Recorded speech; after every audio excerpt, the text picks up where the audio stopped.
Hello again. Firebreak in the Desert, episode 5. We tend to imagine that the desert fathers and mothers were all solitaries, but they weren't. Some of them lived in little communities. And as for all of us who live in communities, be it households, families, neighbourhoods, or maybe other types of community, that can have its challenges. Now, a young monk went to see the abbot to talk about his struggles with living in a community. And he was asking his abbot for advice. And this is the advice that Abbot Bessarion gave to him. "Brother," he said, "learn to be silent and don't compare yourself to others. Become who you really are." Now, that's very good advice for all of us. And being in lockdown, or in Firebreak, whatever we're calling it these days, can sometimes confront us with the tensions of living among others, or maybe living away from others who are normally part of our support network. Both confront us with who we are and offer to us a constant temptation to compare ourselves to another.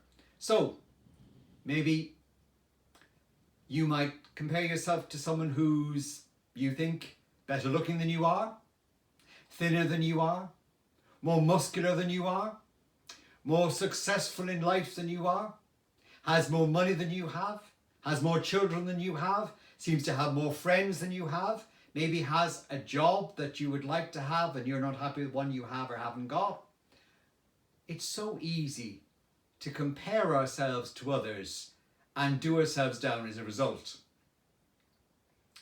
And this is where what Abbot Bessarion advises can be really useful. First of all, his words to the younger monk, "Be silent." Now, what he means by that is stop the noises in your own head that are comparing yourself to everybody else all the time.